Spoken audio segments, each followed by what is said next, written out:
Emergency landing की जानकारी मिल रही है। थाईलैंड में एयर इंडिया विमान की इमरजेंसी लैंडिंग की जानकारी मिल रही है। एयर इंडिया विमान में 156 यात्री सवार थे। ये बड़ी खबर थाईलैंड का मामला है, जहां पर एयर इंडिया विमान की इमरजेंसी लैंडिंग, जिसमें 156 यात्री सवार थे। क्या कुछ वजह रही अभी साफ नहीं है, लेकिन फ्लाइट AI 379 ये नंबर बताया जा रहा है जिसके इमरजेंसी लैंडिंग हुई है थाईलैंड में। एयर इंडिया विमान इमरजेंसी लैंडिंग, बम की धमकी के बाद ये इमरजेंसी लैंडिंग हुई है। बड़ी खबर आपको बता रहे हैं, बॉम्ब थ्रेट की जानकारी मिल रही है जिसके बाद इमरजेंसी लैंडिंग हुई है थाईलैंड में। एयर इंडिया का विमान जिसकी इमरजेंसी लैंडिंग कराई गई है और फुकेट से दिल्ली आ रहा था ये विमान, और इसी बीच इस विमान की लैंडिंग कराई गई क्योंकि एकाएक धमकी मिलती है कि इस विमान में बॉम्ब है, यानी कि बम है, जिसके बाद तुरंत ही इमरजेंसी लैंडिंग कराई जाती है। तो ये बड़ी खबर आपको बता रहे हैं, फ्लाइट नंबर AI 379 है, इसमें 156 यात्री सवार थे। सर, मैं आपसे यही पूछना चाहती हूँ, इस तरह के जब थ्रेट्स मिलते हैं तभी मेडे वर्ड का इस्तेमाल किया जाता है और फिर इमरजेंसी लैंडिंग कराई जाती है। इस वाले हादसे में जो अहमदाबाद में हुआ, यहाँ भी मेडे का इस्तेमाल हुआ, फिर भी इमरजेंसी लैंडिंग नहीं हो पाई। देखिए, मेडे का मतलब ये होता है कि या तो कोई इंजन फेलियर हुआ है, इंजन फायर है, बहुत सीरियस इमरजेंसी है। लेकिन मैक्सिमम केसेस में जो पायलट हैं वो क्वालिफाइड होते हैं, ट्रेंड होते हैं उस इमरजेंसी को हैंडल करने के लिए। यहाँ जो प्रॉब्लम हुई है, जो हम विजुअल से देख रहे हैं, एयरक्राफ्ट में जैसे बिल्कुल लॉस ऑफ थ्रस्ट हो गया, दोनों इंजन डाई डाउन हो रहे हैं। और अगर ये थोड़ी सी भी थ्रस्ट होती तो जो पायलट था वो टर्न करके एयरक्राफ्ट को वापस लैंड कर सकते थे, लेकिन एयरक्राफ्ट बिल्कुल कंट्रोल डिसेंट में है, जो विंग्स हैं वो लेवल हैं, ये और लैंडिंग गियर भी डाउन है और स्पेस भी है। वहां पे रिहायशी इलाके में कहाँ कराते? मतलब अगर देखिए क्या होता है कि जैसे अगर हमने टेक ऑफ करा और मेरा एक इंजन फेल हुआ तो मैं एक सर्किट पैटर्न लेकर वापस लैंड करता हूं, ये बेसिक ट्रेनिंग होती है। और हाइट अगर 600 फीट भी है मैं आराम से लैंड कर सकता हूं, लेकिन अगर मेरे दोनों इंजन ही काम नहीं कर रहे हैं तो मेरे पास और कोई ऑप्शन नहीं बचता बल्कि उसको सही। ऐसा भी होता है, जैसे हम कई बार बात कर रहे हैं कि प्लेन में 2 इंजन होते हैं, एक फेल हो जाता है तो दूसरा काम करने लगता है। ये कौन सी सिचुएशन होती है कि आप देख पा रहे हैं या समझ पा रहे हैं कि दोनों इंजन एक साथ फेल हो सकते हैं?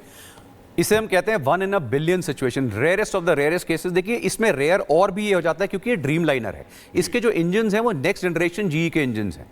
ये एक सिंगल इंजन पे पूरा एयरक्राफ्ट फुल लोड के साथ अटलांटिक क्रॉस कर सकता है, इतना पावरफुल एयरक्राफ्ट है ये। और दोनों इंजन डाई डाउन होने का मतलब है कि इट्स अ टोटल फेलियर, जहां बैकअप सिस्टम्स नहीं है, यहाँ पे 3 बैकअप सिस्टम्स हैं। सर बिल्कुल, लेकिन ये जो तस्वीर दिखा रही हूँ उसके बारे में जरा मैं बता देती हूँ दर्शकों को। एयर इंडिया के विमान की इमरजेंसी जो लैंडिंग करवाई गई है, जो फुकेट से दिल्ली की तरफ आ रही थी, जिसमें 156 यात्री थे, ये वही इमरजेंसी लैंडिंग को लेकर के तस्वीरें अब सामने आ रही हैं। बम की धमकी मिली थी जिसके बाद इमरजेंसी लैंडिंग की गई है। और आज की अगर बात करूं तो आज ऐसे ही एक विमान को फिर से वापस बुलाया गया है। एयर इंडिया की ही वो फ्लाइट थी जो लंदन की तरफ जा रही थी, लेकिन अचानक से उसे वापस बुला लिया जाता है। अब एक और खबर एयर इंडिया के विमान से ही जुड़ी हुई सामने आई है। सर, कुछ कहना चाह रहे हैं सर, इस मैप में जो आप एक कर्व देख रहे हैं, ब्लू कलर की लाइन का ये कर्व बना हुआ है, आप कुछ कह रहे हैं कि यही एक इंडिकेशन होता है? बेसिकली ये मैं एक लेमैन तरीके से समझा रहा हूं कि जब हम टेक ऑफ करते हैं और अगर हमें वापस लैंड करना है इमरजेंसी में तो रेस कोर्स पैटर्न होता है। तो ये जो आप देख रहे हैं एक तरह का जो यू बना हुआ है, वर्चुअली इसी पैटर्न के थ्रू हम वापस लैंड करते हैं। तो ये एक इंडिकेशन फॉर कॉमन मैन समझ पाएगा कि किस तरह से अगर एयरक्राफ्ट वापस लैंड करता है टेक ऑफ करते ही तो ये पैटर्न फॉलो होता है। सर, मुझे बताइए कि हम जो अभी दिल्ली वाले बात कर रहे हैं उस पर भी मैं जानना चाहूंगी, क्योंकि पायलट के साथ फर्स्ट ऑफिसर क्लाइव कुंदर भी मौजूद थे। जब उनका क्या रोल रहता है और क्या उनकी मौजूदगी इस हादसे को टाल नहीं सकती थी? 2 लोग काम कर रहे हैं।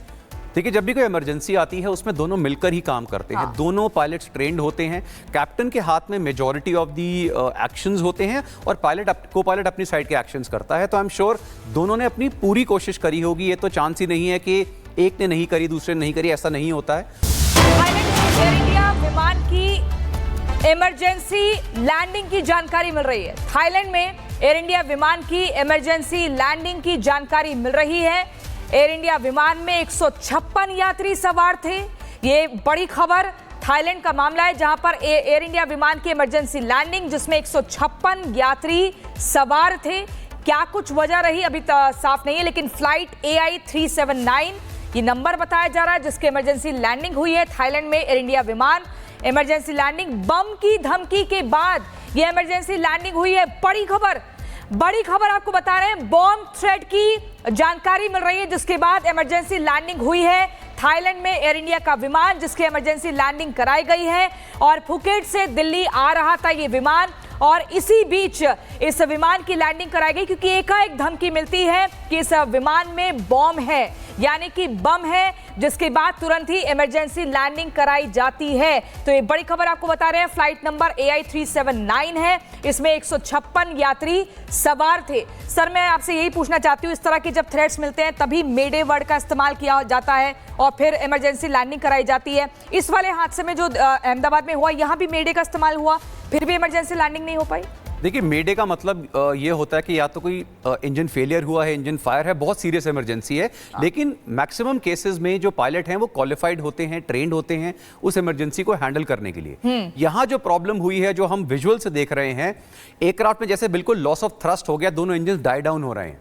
और अगर ये थोड़ी सी भी थ्रस्ट होती तो जो पायलट था वो टर्न करके एयरक्राफ्ट को वापस लैंड कर सकते थे, लेकिन एयरक्राफ्ट बिल्कुल कंट्रोल डिसेंट में है, जो विंग्स हैं वो लेवल हैं, ये और लैंडिंग गियर भी डाउन है और स्पेस भी है, स्पेस भी वहां है। पे रिहायशी इलाके में कहाँ कराते? मतलब अगर देखिए क्या होता है कि जैसे अगर हमने टेक ऑफ करा और मेरा एक इंजन फेल हुआ तो मैं एक सर्किट पैटर्न लेकर वापस लैंड करता हूं, ये बेसिक ट्रेनिंग होती है। और हाइट अगर 600 फीट भी है मैं आराम से लैंड कर सकता हूं, लेकिन अगर मेरे दोनों इंजन ही काम नहीं कर रहे हैं तो मेरे पास और कोई ऑप्शन नहीं बचता बल्कि उसको तो सर क्या ऐसा भी होता है, जैसे हम कई बार बात कर रहे हैं कि प्लेन में 2 इंजन होते हैं, एक फेल हो जाता है तो दूसरा काम करने लगता है, ये कौन सी सिचुएशन होती है कि आप देख पा रहे हैं या समझ पा रहे हैं कि दोनों इंजन एक साथ फेल हो सकते हैं? इसे हम कहते हैं 1 in a billion situation, rarest of the rarest cases. देखिए इसमें रेयर और भी ये हो जाता है क्योंकि ये ड्रीम लाइनर है, इसके जो इंजन हैं वो नेक्स्ट जनरेशन GE के इंजन हैं। ये एक सिंगल इंजन पे पूरा एयरक्राफ्ट फुल लोड के साथ अटलांटिक क्रॉस कर सकता है, इतना पावरफुल एयरक्राफ्ट है ये। और दोनों इंजन डाई डाउन होने का मतलब है कि इट्स अ टोटल फेलियर, जहां बैकअप सिस्टम्स नहीं है, यहाँ पे 3 बैकअप सिस्टम्स हैं। सर बिल्कुल, लेकिन ये जो तस्वीर दिखा रही हूँ उसके बारे में जरा मैं बता देती हूँ दर्शकों को। एयर इंडिया के विमान की इमरजेंसी जो लैंडिंग करवाई गई है, जो फुकेट से दिल्ली की तरफ आ रही थी, जिसमें 156 यात्री थे, ये वही इमरजेंसी लैंडिंग को लेकर के तस्वीरें अब सामने आ रही हैं। बम की धमकी मिली थी जिसके बाद इमरजेंसी लैंडिंग की गई है। और आज की अगर बात करूं तो आज ऐसे ही एक विमान को फिर से वापस बुलाया गया है। एयर इंडिया की ही वो फ्लाइट थी जो लंदन की तरफ जा रही थी, लेकिन अचानक से उसे वापस बुला लिया जाता है। अब एक और खबर एयर इंडिया के विमान से ही जुड़ी हुई सामने आई है। सर कुछ कहना चाह रहे हैं सर, इस मैप में जो आप एक कर्व देख रहे हैं ब्लू कलर की लाइन का, ये कर्व बना हुआ है, आप कुछ कह रहे हैं कि यही एक इंडिकेशन होता है? बेसिकली ये मैं एक लेमैन तरीके से समझा रहा हूं कि जब हम टेक ऑफ करते हैं और अगर हमें वापस लैंड करना है इमरजेंसी में तो रेस कोर्स पैटर्न होता है। तो ये जो आप देख रहे हैं एक तरह का जो यू बना हुआ है, वर्चुअली इसी पैटर्न के थ्रू हम वापस लैंड करते हैं। तो ये एक इंडिकेशन फॉर कॉमन मैन समझ पाएगा कि किस तरह से अगर एयरक्राफ्ट वापस लैंड करता है टेक ऑफ करते ही तो ये पैटर्न फॉलो होता है। सर मुझे बताइए कि हम जो अभी दिल्ली वाले बात कर रहे हैं उस पर भी मैं जानना चाहूंगी, क्योंकि पायलट के साथ फर्स्ट ऑफिसर क्लाइव कुंदर भी मौजूद थे, जब उनका क्या रोल रहता है और क्या उनकी मौजूदगी इस हादसे को टाल नहीं सकती थी? 2 लोग काम कर रहे हैं। देखिए जब भी कोई इमरजेंसी आती है उसमें दोनों मिलकर ही काम करते हैं। दोनों पायलट्स ट्रेंड होते हैं, कैप्टन के हाथ में मेजॉरिटी ऑफ दी एक्शंस होते हैं और को पायलट अपनी साइड के एक्शंस करता है। तो आई एम श्योर दोनों ने अपनी पूरी कोशिश करी होगी, ये तो चांस ही नहीं है कि एक ने नहीं करी दूसरे ने नहीं करी, ऐसा नहीं होता है।